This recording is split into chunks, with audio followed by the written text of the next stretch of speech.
Vivashadi Gaurhakabhunga.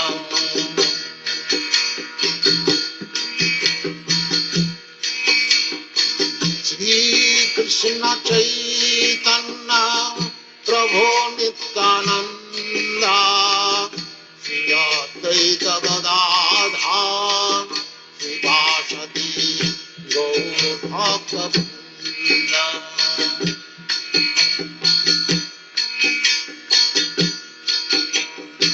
Shri Krishna Chaitanya Prabhu Nityananda Shri Advaita Gadadhar Srivasati Gaur Bhakta-vrinda.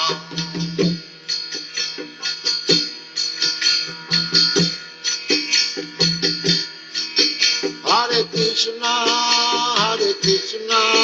Krishna Krishna, Hare Hare, Hare Rama, Rama Rama, Hare Hare, Hare Krishna.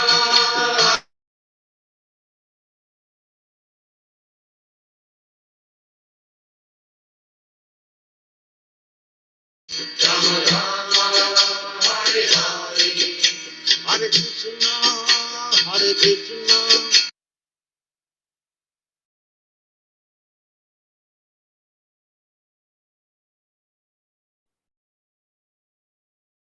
Hare Krishna devotees, welcome to Nityam Bhagavata Sevaya on a Saturday morning. Today we could not actually have a speaker arranged, but by the grace of Sankarshan Play Prabhu, we have the recorded Srimad Bhagavatam class of 4th canto, 27th chapter, and 2nd verse. This class was given by His Holiness Yadhunandana Swami Maharaj. Before we just hear the lecture, I thought I would just give a very brief about Maharaj. His Holiness Yadhunandana Swami, he's a principal of Bhaktivedanta College, a teacher, spiritual counselor, and a sannyasi in ISKCON. He's an initiated disciple of His Holiness Satsvarupa Das Goswami and a sannyas disciple of His Holiness Jayadvaita Swami, who are both disciples of His Divine Grace, A.C. Bhaktivedanta Swami Srila Prabhupada. His Holiness Yadhunandana Swami has been studying and practicing Chaitanya Vaishnavism since 1977. Presently, his main services in ISKCON are focused on systematic, heart-centered education by developing educational initiatives and by teaching courses on Bhagavad Gita, Srimad Bhagavatam, and other subjects. He's convinced that such education is the best way to improve the lives of individuals, develop communities, and ultimately better the world. Apart from his service in education, he's also active in interreligious dialogue and lectures on the philosophy and culture of Krishna consciousness in many countries around the world. Okay. So I would just go ahead to play the class. Give me a minute.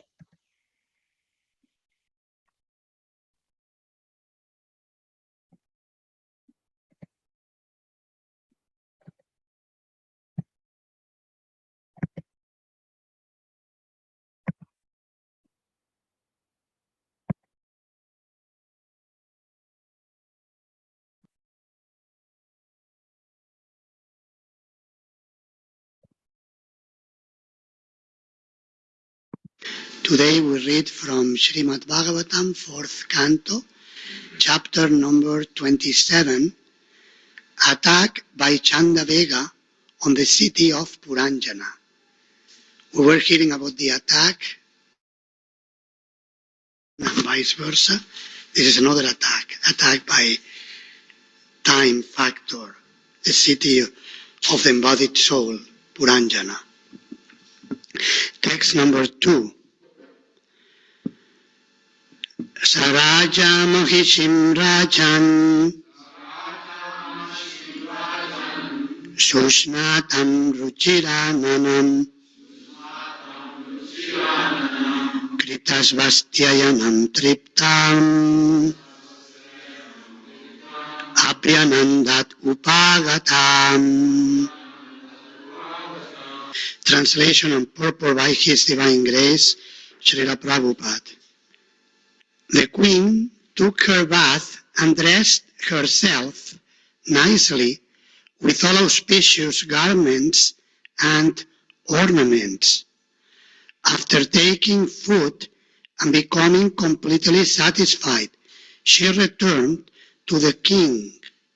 Upon seeing her beautifully decorated, attractive face, the king welcomed her with all devotion. If you like to repeat. The queen took her bath and dressed herself nicely with all auspicious garments and ornaments. After taking food and becoming completely satisfied, she returned to the king. Upon seeing her beautifully decorated, attractive face, the king welcomed her with all devotion. Purport. A woman is generally accustomed to dress herself nicely with fine garments and decorative ornaments. She may even sometimes wear flowers in her hair. Women especially dress themselves up in the evening because the husband comes home in the evening after working hard all day. It is a duty of the wife to dress herself up very nicely so that when her husband returns home, he becomes attracted by her dress and cleanliness and thus becomes satisfied. In other words, the wife is the inspiration of all good intelligence. Upon seeing one's wife dressed nicely, one can think very soberly about family business. When a person is too anxious about family affairs, he cannot discharge his family duties nicely. A wife is therefore supposed to be an inspiration and should keep the husband's intelligence in good order so that they can combinedly prosecute the affairs of family life without impediment. Sarajam mahishim rajan susnatam ruchirananam kritasvastyayanam triptam abhyanandat upagatam. The queen took her bath and dressed herself nicely with all auspicious garments and ornaments. After taking food and becoming completely satisfied, she returned to the king. Upon seeing her beautifully decorated, attractive face, the king welcomed her with all devotion.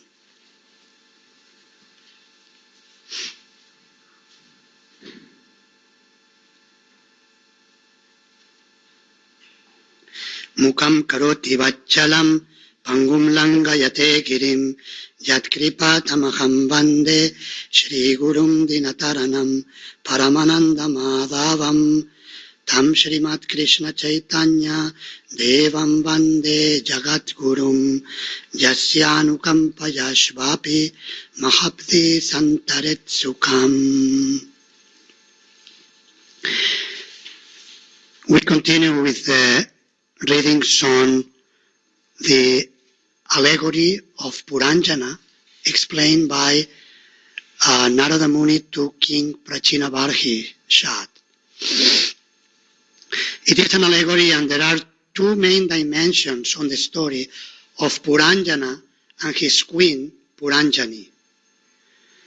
Puranjana represents the embodied soul within the body, the king, and the queen represents the intelligence.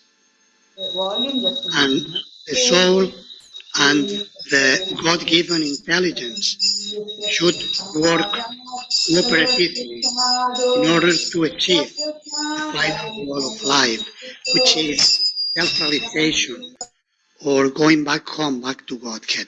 This is one meaning. Another dimension of the analogy, the allegory, is the duties of husband and wife, and how when husband and wife do not perform properly their duties, there is disturbance at home, and both have to suffer. Today I'd like to focus more on the first aspect of the allegory, the embodied soul and the God-given intelligence, perhaps touching a little bit on the example of family life, husband and wife, but looking into it more from a broader perspective. Like the wife is mentioned here as how she should dress herself nicely for the pleasure of the husband.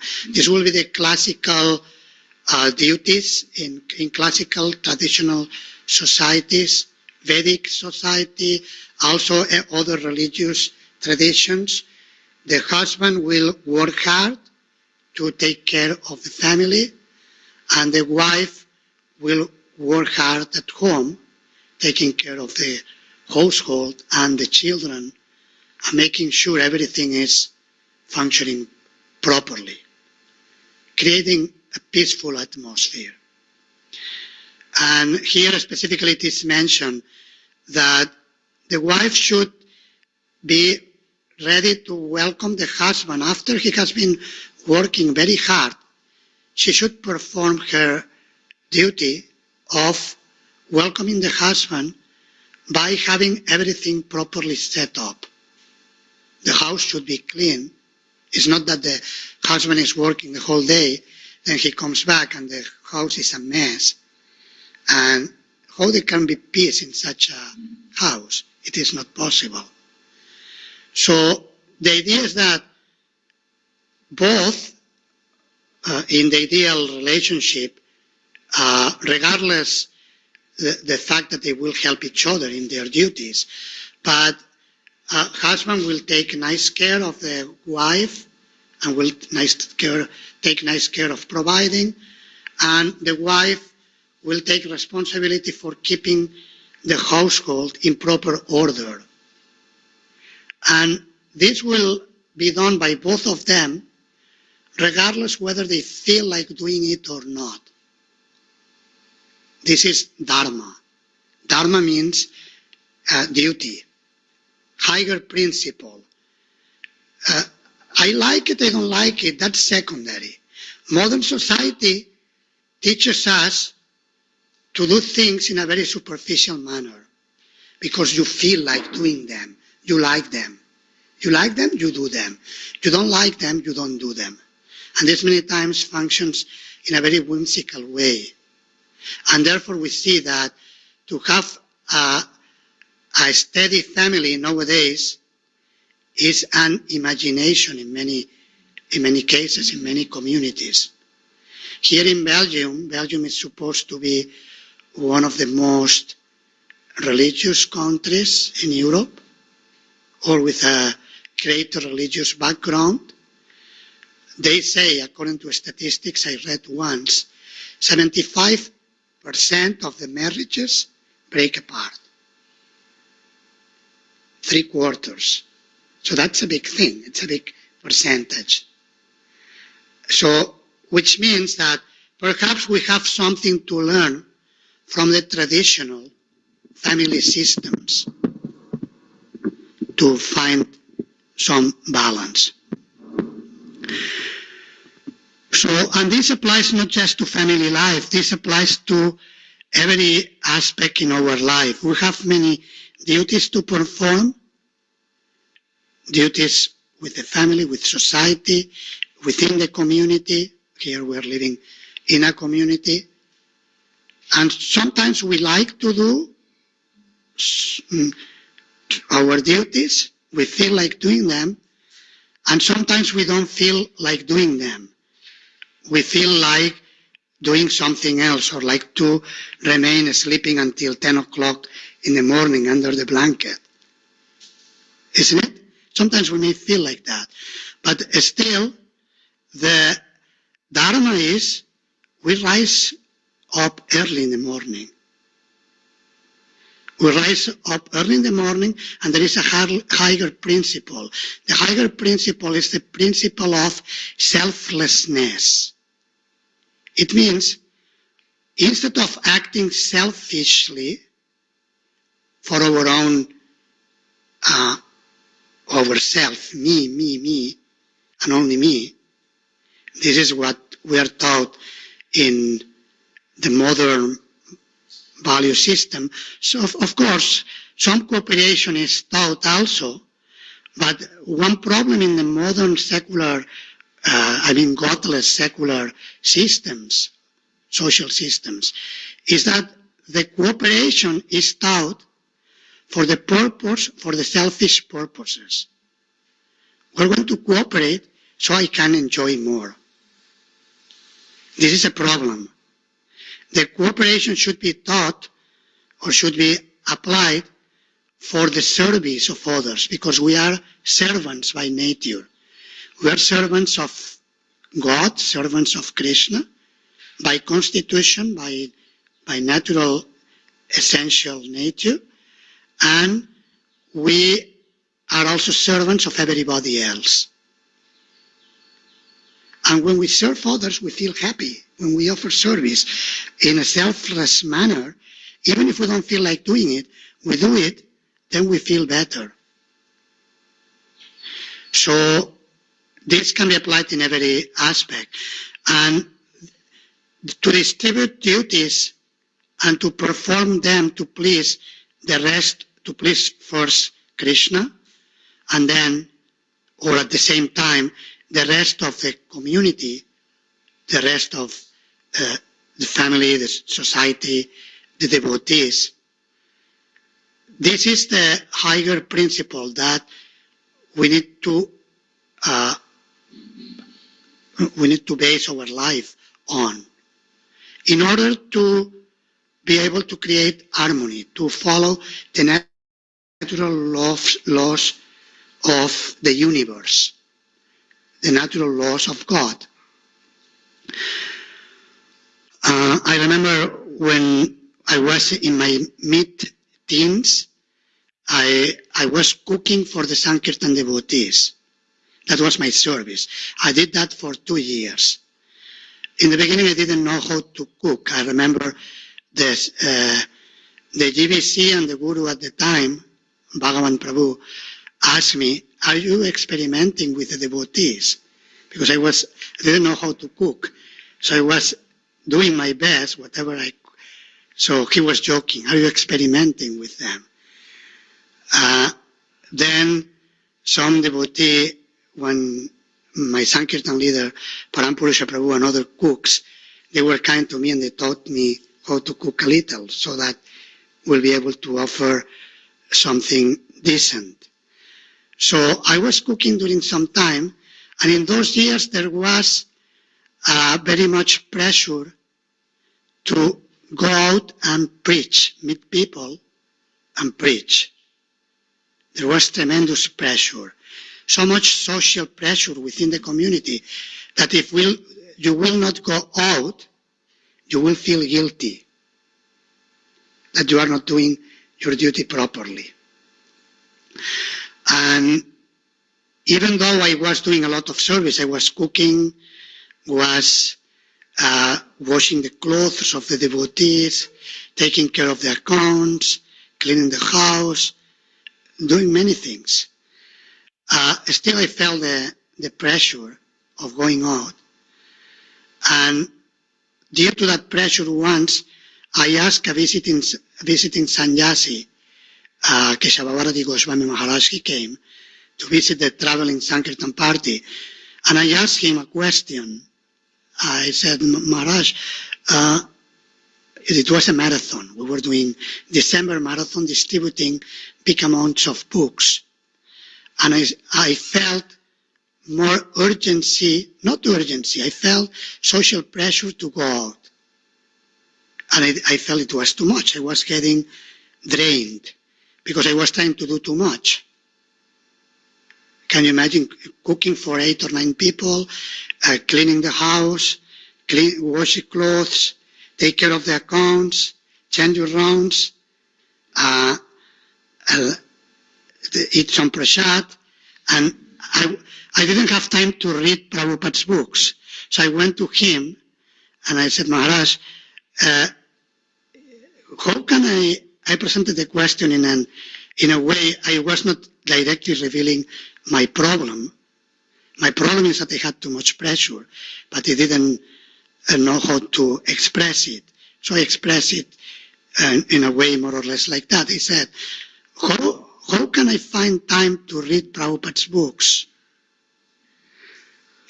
Because I'm to go out in Sankirtan. I wanted to find some less pressure, to be peaceful and to be able to do my service properly. So I was very agitated. My mind was very disturbed. So then he gave a very nice answer, which was, on those days was revolutionary. It's common sense. You will hear it now. But in those years, it was revolutionary because everyone was pushing you. You have to go out. Or else you are in Maya. If you don't go out, you are in Maya. Did you go out today? Totally drained. And yes, I went 1 hour out. So, of course, it's very good to go out and to preach. But we should do it happily and in having a proper lifestyle, Krishna conscious lifestyle. So then he told me, actually, you don't worry about going out or not going out.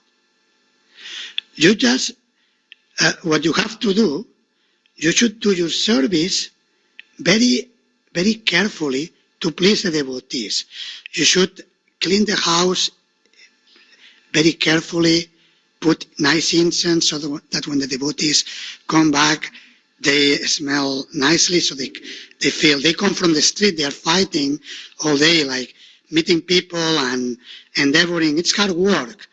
So let them come back, find a very peaceful atmosphere, put some nice music, cook some nice, very nice prasad, and then when they come, they will feel so happy that the next day they will distribute many more books, and this will be your book distribution.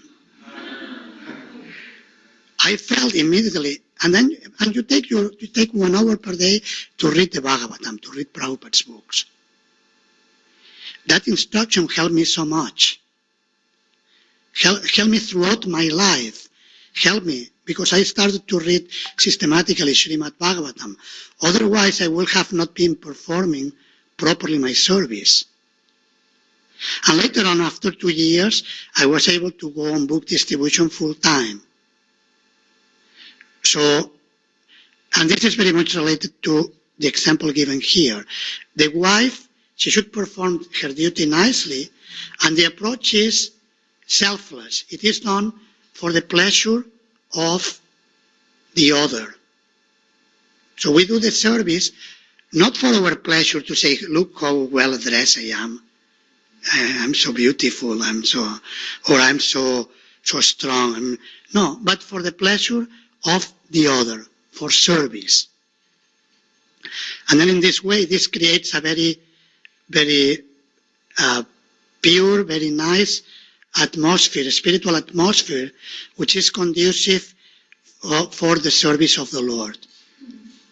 And we can apply this in every service we do within a community. If we are cooking for the devotees, trying to cook in the best way, what will be pleasing to the devotees?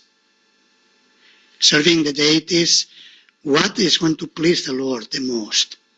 that spirit of seva, serving. And this is higher, and sometimes that it may mean that some days we don't feel so much like doing it. But still, when we apply the principle of pleasing Krishna and pleasing the devotees, then we feel inspired. Isn't it? Don't you have that experience when we do that? When we do things for pleasing? It's very inspiring. When we do it for our own selfish goals, thinking of ourselves, then that creates an imbalance, a problem. So therefore, there should be cooperation between the intelligence, the intelligence and the soul. And intelligence can be also referred to an intelligent way of arranging our life, managing our life. Like, for example, in Bhagavad Gita, we find the teachings given by Krishna in chapter 6. Yukta hara viharasya, yukta chestasya karmasu, yukta svapna babudasya, yogo bhavati dukkha. That the person who is balanced in his habits of eating, sleeping, working, and recreation can achieve success in life through the practice of yoga, can mitigate the suffering. The material world is a place of dukkha, a place of suffering, and it is difficult to find a peaceful atmosphere.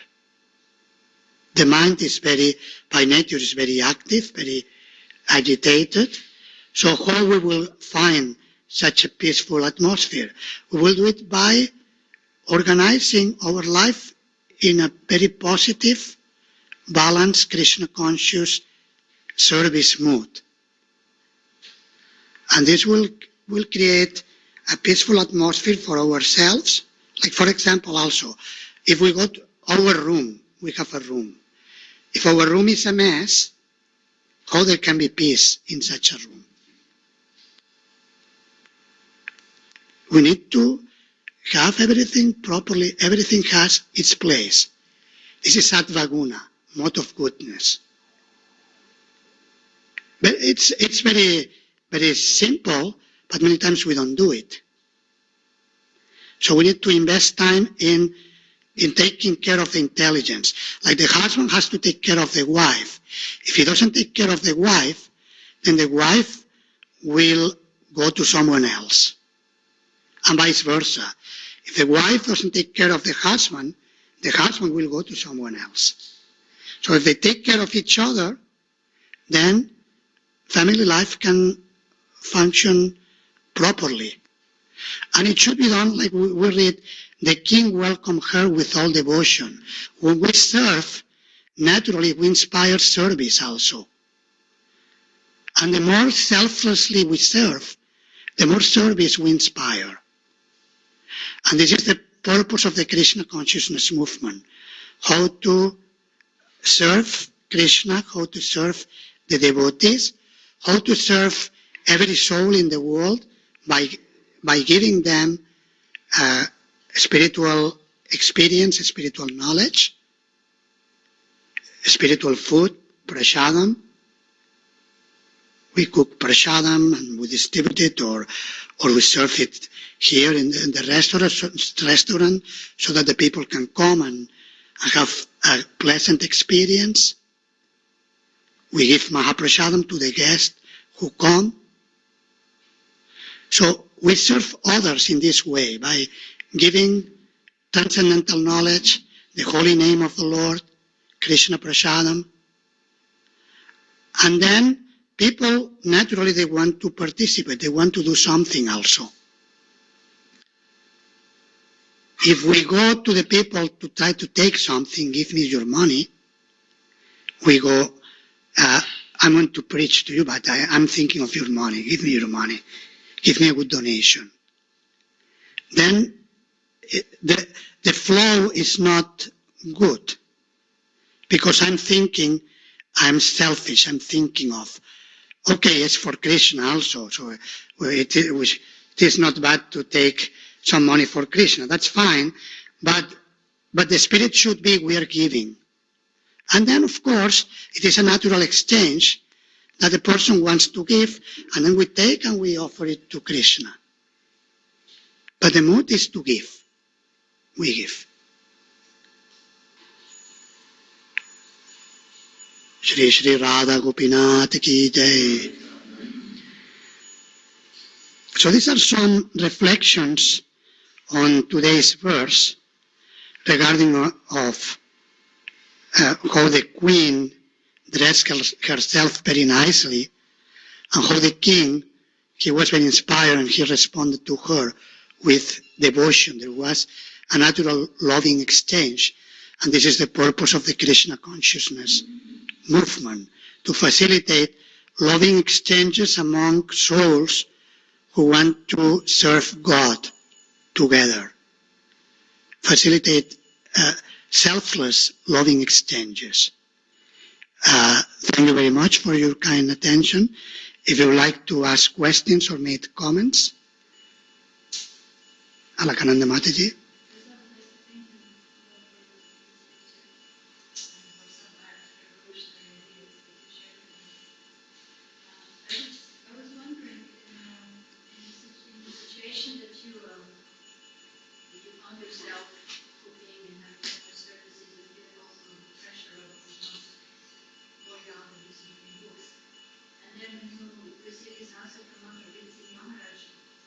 I was wondering what actually really happened, how to understand, how come that this pressure was lessened, how come that Maharaj said what he meant by, when you create everything, devotees are satisfied, they distribute nicely books, that these books will go, that definitely goes to your book distribution. So does that mean that this pressure that we feel sometimes is actually coming from our wrong attitude, or there is really devotees thinking, oh, you're doing something wrong? So I don't know if I'm clear. Yes, I mean, in that particular case, of course, each case may be different, but in that particular case, I think it was both. There was external pressure, and I was putting pressure on myself. Many times we also do that. We tend to put undue pressure on ourselves, pressure in an unhealthy way, and that does not help anybody. So therefore, it's good, like the balance should be there. Therefore, the husband, the king, he goes outside, he's working hard, and the wife, she's taking care at home, they cooperate. Okay, we are not against women working also and men washing dishes. We don't have a problem with that. There should be cooperation also. But the roles, the essential duties should first be taken care of. If the mother puts the child in a school where the children are abused, for example, and she's working many hours, she's not taking care of the little child, what's the point? There should be a system where the children are nicely taken care of. Of course, they will go to school, should be a nice school with good child protection policies and so on.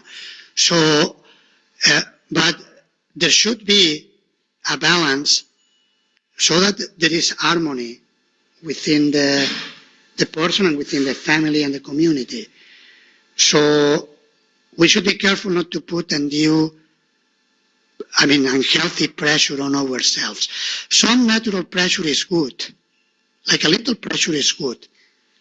Like otherwise we cannot live without any pressure. If there is no pressure, there is no life. Like there is blood pressure, isn't it? There is blood pressure. If there is no blood pressure, we are dead. There should be water pressure, otherwise we cannot even take a shower. So there are so many kinds of pressure. We should take it into consideration. Some pressure should be there, but should be balanced. Not too much, not too little. Not too much eating, not too little eating. If we eat too much, we become ill and fat. And if we eat too little, we become also ill and too skinny. So we should find the balance. Not too much sleep, not too little sleep. If we don't sleep enough, then we cannot differentiate between day and night anymore. And the intelligence cannot think properly. We cannot function. Srila Prabhupada writes in one of his purports that proper sleep is necessary so that the intelligence can function properly. So, and we should be aware of what's happening. Krishna is giving us the intelligence.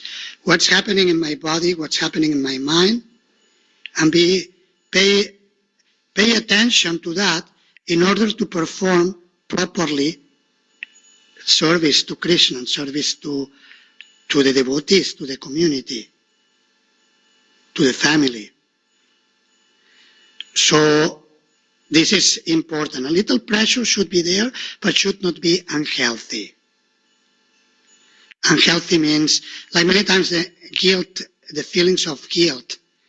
Of course, also guilt has its place, but many times we use the guilt to not do our duty. We don't do our duty, then we feel guilty about it. Just do the duty and feel good. Isn't it? But we have patterns, strange behavioral patterns that many times embodied souls tend to apply. So, okay, let's serve happily to the best of our ability, and let's learn from others who are more experienced. In this case, Keshavabharati Maharaj, he was very, very kind to me, and he was sharing his experience.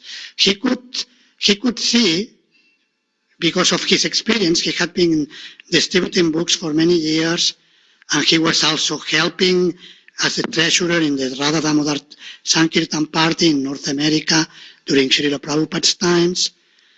So he had experience of both kinds of service, going out to the street and working at home. Based on his experience, he could see this is what this poor, inexperienced devotee needs. So he told me, do this.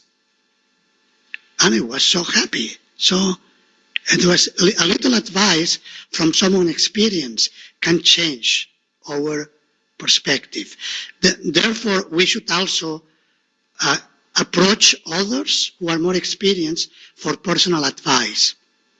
Mentoring, counseling is very important. We go to someone whom we consider more experienced and present our dilemmas. I have this dilemma. And then the devotee listens to us, and sometimes he may give an advice, sometimes he will make a little comment, sometimes he will just say, it's okay, you are doing good, don't worry.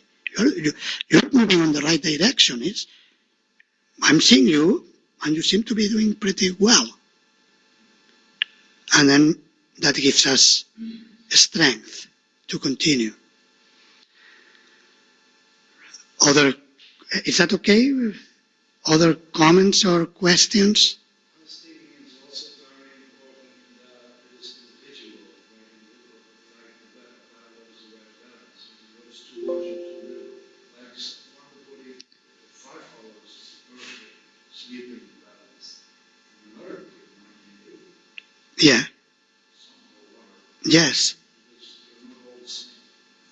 And eating the same. Yes. To generalize, like when I joined the beginning, it was like the baka machine.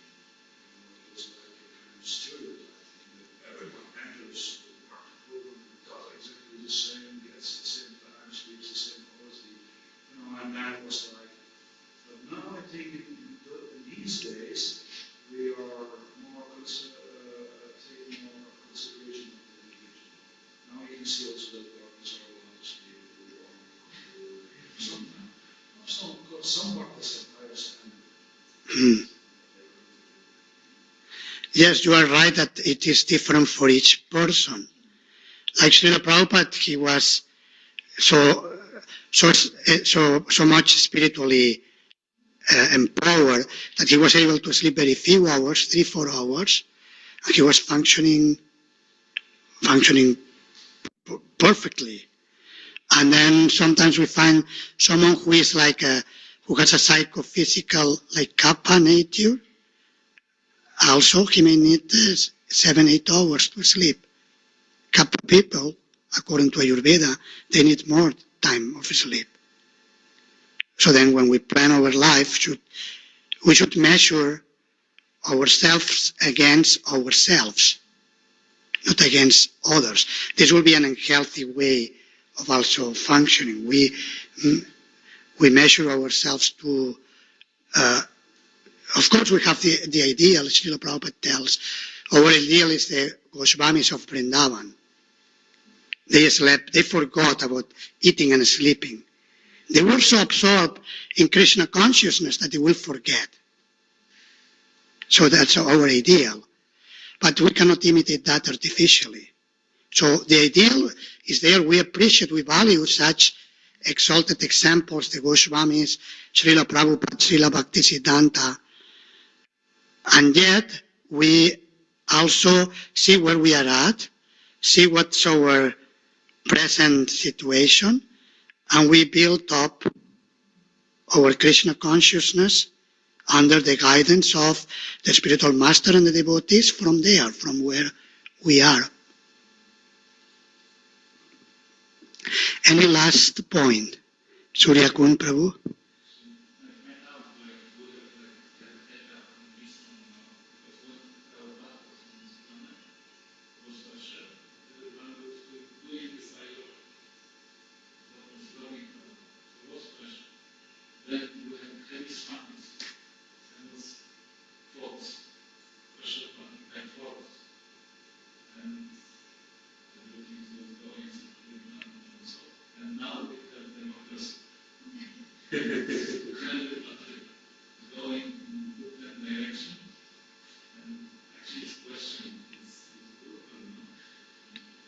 Yeah, good.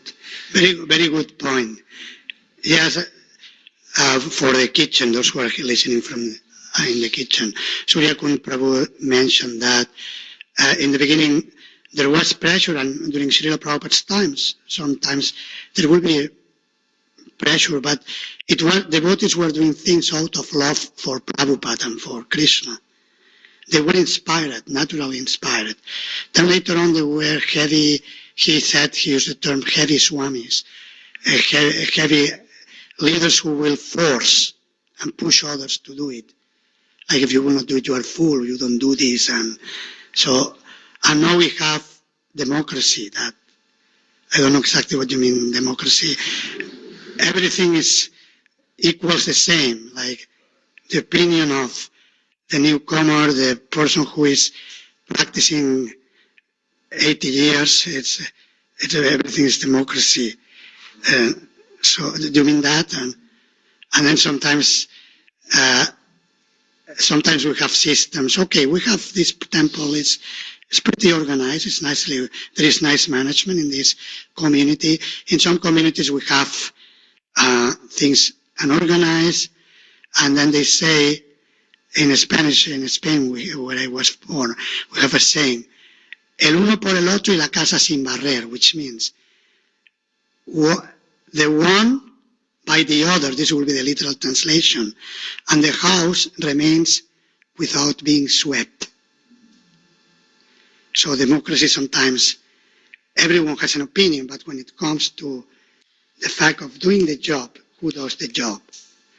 So, of course, Srila Prabhupada also used democracy in like the GBC is a democratic body. They take decisions in a democratic fashion.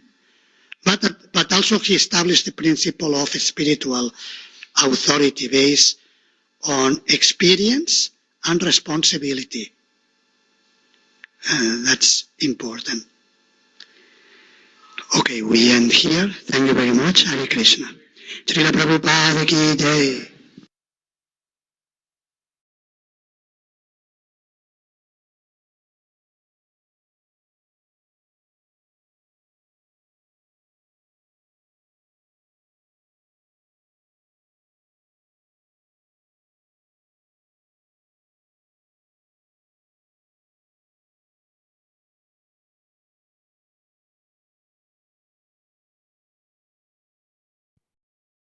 Hare Krishna, everybody. It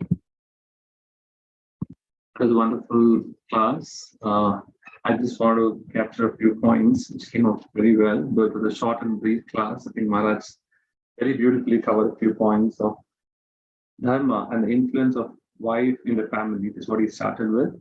He talked about the role of wife and keep the house clean and peaceful.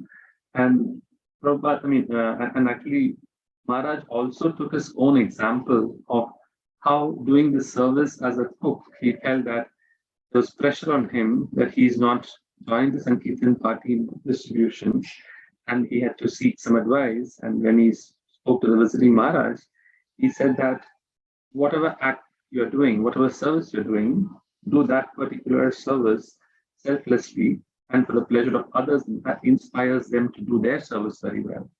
And he brought that wonderful concept of even in the family, the role of husband and wife could be clearly defined and they can inspire each other. That was a very, very striking point, which I really thought was very nice.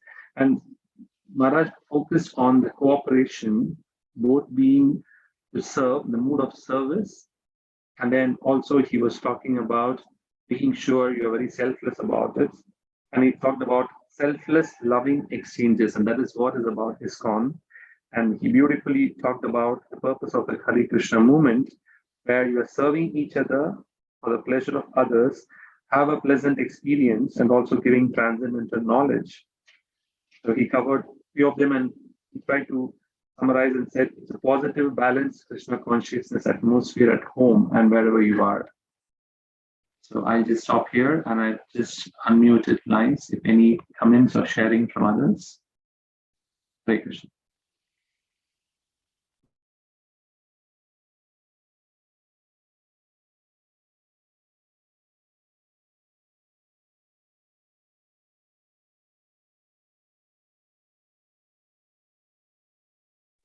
Hare Krishna Prabhuji, thank you very much for playing the class. I think the very, very important point for me was when we are doing service, our mood should be to please the devotees, other Vaishnavas, and our spiritual master and the Krishna ultimately. I think that was a very, very nice point. I should keep reminding myself whenever I'm taking up any seva. Thank you, Prabhuji.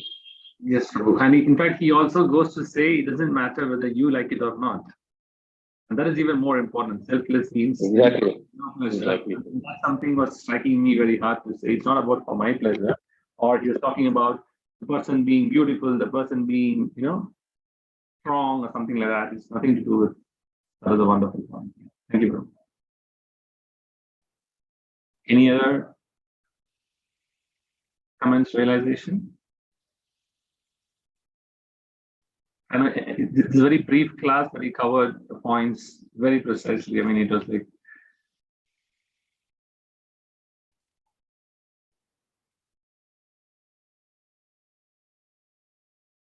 Okay, if there are no other comments, then we'll just end the class with a Vaishnava Pranam. Vancha Kalpatarubhasya, Prasindhya Vacha, Patitanam Papanam, Vaishnava, Anantakoti Vaishnava, Anantarashima Bhagavatam. His Holiness Yadhunandana Swami Maharaj ki jai. Tomorrow we'll be having class starting at 8:30. Nityam Bhagavad Sevaya. I'll be live from temple. Hare Krishna. I'll end the session now.